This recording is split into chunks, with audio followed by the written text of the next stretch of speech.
We're going to transition today to the Alaska Native Heritage Center with Paul. He will be presenting on the state and breadth of natural and cultural environment of Alaska. This is a presentation offered by the Alaska Native Heritage Center as part of their cultural awareness workshops that they provide to other entities. So we contracted them to provide these workshops, and if you're hosting something in the future, you can as well. So we're going to transition to Paul. All right. Well, overlalomi waka chamai, hukamatsap dewaliu, Asicksik di pategu, Inupiaq di zagu, Shaktulak di watku. So my English name is Paul, and I introduced myself in a couple of different languages. So there's two ways that you can look at the map that's behind me. One way, if you just take your right hand and you go like this, you can make a map of Alaska. So you've got the northern part of Alaska, what we call the Gulf or the Southeast, or if you're from the States, you would say the Northwest Coast area. We also have the Aleutian and the southwestern part of Alaska and the interior part of Alaska here. So I'm from a village called Shaktulak. My roots go back to the Inupiaq and the Inupiaq. So if we transfer that to the map that's behind me, I'm going to point out a few different things here. Right where the yellow meets the orange border on the map that's behind me, we call that the Bering Strait region up there just south of Nome. So Shaktulak has about 200 people. It's pretty small. I grew up there for part of my life. I also grew up in the interior part of Alaska, and I spent some time in the southeastern part of Alaska. So I'm going to talk about the cultural map that's behind me, and then I'm going to talk about our connections. One of the themes that we have and that we follow here is to see the connections between our different people, and these connections actually extend beyond Alaska to our Native brothers and sisters in the States and throughout Canada. So the map that's behind me, it showcases the 11 indigenous cultures that we have here in the state of Alaska. We like to start off with the red section here. So in the interior part of Alaska, we have the Athabaskan people here in the red. They have 11 different languages, and basically you double that, 21, 22 different dialects for the Athabaskan people. They also range and they go into the central part of Canada. And if you go down to the Navajo and Apache nations, the Navajo and Apache have a relation to the Athabaskan people. Their language is very similar. And then if we go up north in the orange region, so if you go to the northern part of Alaska where I grew up, we have the Inupiaq people. So like I mentioned, in the orange region up there, we'll use the term Inupiaq. You'll also hear the term Inupiat with a T. And then when you go into Canada or you go across the Bering Straits to Siberia, you'll also hear the term Inuit. We're a large family. Our Alaska Native groups, we have a lot of similarities. No matter where you start off in Alaska, within our regions, you're going to find similarities within those regions, and then once you expand out from a village or a region, that's where you'll start to see some of the language differences, but our subsistence lifestyle is pretty much the same. All right, and then moving along the Aleutian Islands, so these Aleutian Islands in the purple region here on the map, they extend out a good 1,200 miles. The last island out here at Attu is actually closer to Japan and Russia than it is the mainland part of Alaska. We also got the word Alaska from the many people will use the term Aleut, and you'll hear Unungan or Unungach for these regions. So that's the light purple region. In the darker purple region behind me, we have the Inupiaq or the Inupiaq people. Kodiak Island is a part of the Inupiaq or the Inupiaq region. As far as the Inupiaq, the Unungan Uluktaq, and or the kayak or kayak, we use the term a little bit further back in our throat. I know a lot of people are familiar with the term kayak, but these watercrafts were very stable and very seaworthy. So these watercrafts is something that one or two people could use to get us from regions all the way from the Bering Strait region. We have old stories about our people traveling all the way down to Kodiak Island in the purple region, from the orange all the way down to the purple region. So the watercrafts and the people that were fur traders, they were the ones that brought those connections together in one instance. So the yellow region that we have here is the Inupiaq and the Inupiaq. So I have family that come from that region too. On the map here, it shows the Yukon, which is the river that's on the top. And then we also have on the lower part here, you have the Kuskokwim River. So during these times of the year, a lot of our people are out at they're wrapping up with their fish camp. We're getting silvers this time of the year.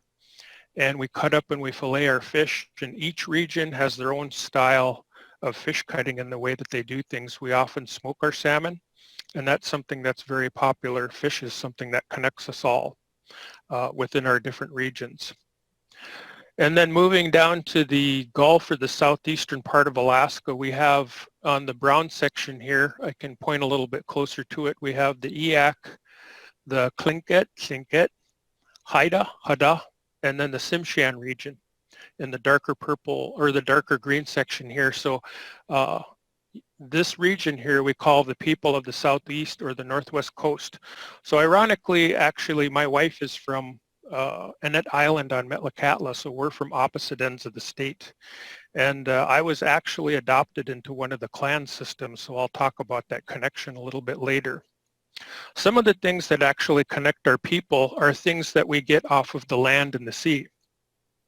One thing that's very popular within our regions, especially within the Inupiaq, Inupiaq, and I'm also going to point out the Orange Island up here in the northwestern part of Alaska is called St. Lawrence Island. We have two villages there, Gamble and Savunga. So St. Lawrence Island is a part of the Bering Strait region, and they live a very similar lifestyle to the Inupiaq people. The language is different, but the lifestyle is very similar. So one thing that connects us all within those regions is the drum. So when we're making something like a drum, like what I have here, generally what we'll look for is driftwood, the wood that washes up from the Bering Strait region. So if you can imagine, usually late June or every July, we get the snow and the ice melts and all of these river systems from the interior. So if we're thinking of like the Athabascan river systems, when the snow and the ice melts, it'll bring that water out into the ocean, and then that water recirculates and it comes back to the land. So we'll go and we beach comb and we take that wood and we shape it to different things. It could be the frame for your drum. It could be the framework for your house. And traditionally, it could also be for our Inupiaq, which is an open skin boat, or an Umiaq. So I spoke in two different languages there, St. Lawrence Island Inupiaq and Inupiaq. So with the drum that I'm holding here, we take the wood and we steam it. We bend the wood. And then for the covering here, for the skin, traditionally a common thing that we could use is a walrus stomach. Or if you had, when we'd go out whaling, we'd take the liver lining of a whale and we'd put that on there. And then for the string, we would use something called sinew. That could be coming off of the back of a seal. Or we could take the tendons of a caribou, or if you were trading in the old days with the Athabascans from the interior, we could get moose and use that for our thread back in the old days. So different regions will drum in different ways or different styles. Today you'll see the Inupiaq, when we use our drumstick, we can use a piece of driftwood, which again washes up on the shore. Or we could use a piece of baleen, which is inside the bowhead whale's mouth. We cut those into strips. And we tend to start off by drumming on the bottom. So if you got a chance to watch one of our opening groups, they were Inupiaq and Inupiaq, and they were drumming on the top. So within the Inupiaq and the St. Lawrence Island Inupiaq community, we generally start off by drumming on the rim of our drum. And then when we really get into the songs, then we can either hit the skin itself, or you can take it and flex it to where it hits the rim and the skin. So it'll make a tone or a sound. And then within the Yupik and Chupik region, you'll find that today a lot of people from that region, they prefer to drum on the top, starting with a common way to do it is to hit the rim of the drum on the top. And then when they really get into the songs, then they will hit the skin of the drum. So it's a preference. And we'll also find that our relatives down in the Unangach, Aleut, and then the Alutiiq in the purple and the dark purple and the light purple regions, they also use the drums as well. So that's one thing that connects our people. Another thing that we use that I've brought with me today, some of you may have seen these on television at one point or another. I have two different types of snow goggles. So one that I have here, it's been burnt on the outside and it's also burnt on the inside. And we would take these and we shape it, we contour it, this piece of driftwood, to the shape of the hunter's face. And there's little small slits in here. So when I'm out walking on the snow and the ice, I get a really bright glare that bounces off of the snow. If I didn't have one of these, I could get something called snow blindness.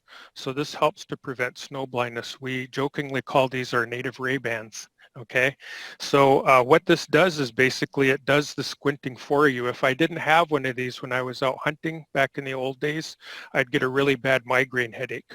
So I've got one here that's made out of wood or driftwood, and I have another one here that's also made out of driftwood, and this has been painted a few different colors, so there's different styles or different ways of doing it. Your snow goggles can be made out of driftwood, bone, or ivory from the walrus tusks, or animal bones. So there's different ways to do that. And again, the string that would wrap around your head would be the sinew or the animal tendons that you had available within your region. All right. Another thing that I'm going to talk about here a little bit, we do have access to birch within the Inupiaq culture, but so do the Athabascan people. They're in the red section on the map there behind me. We have artists and elders that make baskets. So if I tilt it a certain way, you can see the inside of the basket. So the outside of this is actually birch bark. And then the inside, we're actually taking spruce roots from the bottom of the tree trunks. What they will do is they take those spruce roots and then they take a moose bone and they sharpen that into a big needle and they puncture holes in that. So then they'll take the spruce roots and they thread that through, and then you have your basket. That's a multi-purpose that you could use to store things or maybe to pick some berries in. So these are two different examples of an Athabascan birch bark basket from the interior. Now, one thing that was common back in the old days is in some regions where if you look at the map behind me, you have where you see the red and the orange border on the map behind me.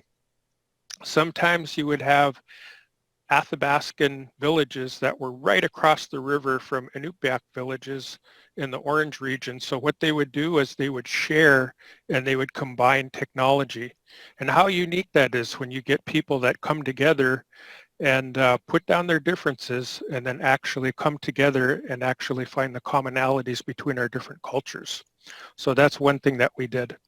Another thing that we did back in the old days, our languages are actually different. Within all of these regions here, you have some that are similar, but as you go from culture to culture, you'll find that there are within the different regions between Inupiaq, Athabascan, and the people of the Southeast, our languages are different. So one of the ways that we would communicate back in the old days, we had a universal sign language. So when we were trading with different regions, we would use a version of sign language. And you can see evidence of some versions of the sign language in our native dancing, which you'll get to see tomorrow, I believe, with our Native Heritage Center dancers. So we have motions that we do that tell a story. All right, so another thing that I brought with me was I'd mentioned earlier that I was adopted into a clan system. So within the Gulf or the southeastern part of Alaska, in this region, you have different clan systems that identify with animals. And this is something that's very special and very sacred to the people of the Southeast, or from the regions that many of you are from, that many writers call them the Northwest Coast people. So within this region, my wife, for example, she's from the Raven clan. So since I'm an Inupiaq and I'm from the northern part of Alaska, our protocol is a little different than theirs. So I was actually adopted into the opposite clan system by a gentleman named David Boxley. So as one of my wedding presents, my wife actually got this for me because I'm a part of her dance group, and I was adopted into the Eagle clan. And what we see here is a piece of deer hide with paint, and my newly adopted clan system. It was new for me, and of course these clan systems are very, very old, but Asicksik is the clan system that I belong to, and then Hook-Amitsup is my given Tsimshian name. So there's also turquoise in here, and that's actually the color, the birthstone for our son David. So if I put this on, this apron, this is one of the things that we wear when we're actually performing for an audience. So you'll get a chance to see our dance group performing, I believe on Friday, so stay tuned to that and look at, get a chance, look on your schedule, and you'll see our dance group performing on Friday. So this is deer hide, and this has my clan system from the Eagle, the Eagle clan. Another thing that I have is a hat here, and this is a cedar hat. So what they do is the cedar bark comes off of the cedar trees in the Gulf of the southeastern part of Alaska. They have massive trees that they work with, trees that we don't have in the northern part of Alaska. So these massive cedar trees that they have, they utilize them in different ways. Maybe they'll take a cedar tree and they'll turn it into a canoe. One canoe can be anywhere from roughly 20 to 70 feet in length. It just depends on the size of that one red cedar tree. So the birch bark that comes off of the cedar tree, they would have children back in the old days that would, they'd pull the cedar bark to a certain point and they'd let the children swing on the bark. And then with their energy that they use up, they'd be able to snap the cedar bark off, and then they'd be able to weave these. So if it rains a lot, quite a bit in the Gulf of the southeastern part of Alaska, so if I was wearing something like this, it would sit on top the head of a person, and that way they could go around and do their chores. And we also use these for our dance performances today. So what I'm wearing right now, it's still very actively inclusive within our native cultures. I also have a tunic that I would wear, and this would be put on over like a vest, and so this also has my Eagle clan system. And then it also has, before European contact, the people of the Gulf or the southeastern part of Alaska, you'll hear stories about dentilium shells and seashells and abalone shells, different things like that. So we would use seashells as one thing that they could use for buttons back in the old days. And an interesting story that they actually have between the people of the Gulf or the southeastern part of Alaska, I was told this by a Tlingit elder, was that they have old stories about traveling in their canoes, going further down south past British Columbia and heading to what many people would call the Hawaiian Islands. And he told me this. He said they would travel down there and get dentilium shells from that region and bring them back up to their people. So how unique, there's things that exist there that aren't in the storybooks, but it still exists through oral storytelling and confirmed by some of our elders. Another thing that I'll point out today is the blanket that was given to me as part of my dance group and my heritage with the southeastern part of Alaska. So here we can see the blanket, and this also has the eagle design. These are traditional colors with within the Tsimshian people. So you've got the red and the black, and you'll see it as you get into some of the other regions in the Gulf or the southeastern part of Alaska. You'll see colors like a dark yellow and also a turquoise that exist. Okay, so I would wear this if I'm dancing or if I'm storytelling. I wear this on my back, and then I have buttons that I would clasp this to. So I've got that there to where I would clasp this on. And then generally today, when we do our dancing and our storytelling, when we have an announcer or someone that's talking to an audience, the rest of the dancers will turn their back to show you their clan system.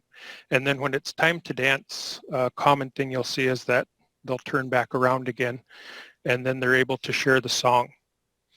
So I also have a symbol here that's right by my neck. They wanted to be inclusive when they adopted me into the Gulf or the southeastern part of Alaska. This is actually, we have something up here in Alaska called the Native Youth Olympics and the World Eskimo Indian Olympics, as well as the Arctic Winter Games. So this is a part of my culture. This is a representative of a sealskin kickball, and it's got a snowflake on there.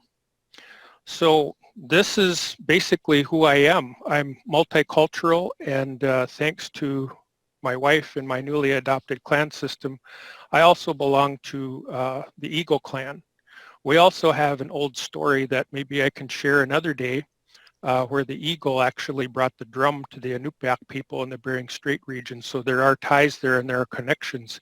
Even though we have these clan systems that exist on the opposite end of the state, it's very interesting that way up on my part of the world, up in the Orange region on the opposite end of the state, we have an old story that exists that says that the eagle actually brought the drum to our people. And in other regions, you'll hear the raven brought the drum.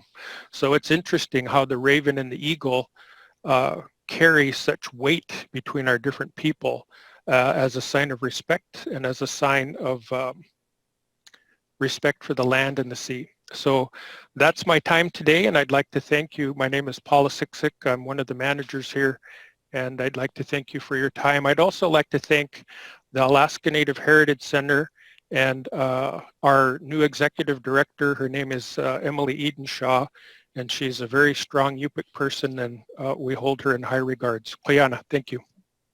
That's a beautiful presentation. I'm really grateful that I was able to be here in person for it. And then we're also able to work with people from around the state and around the country who get to join in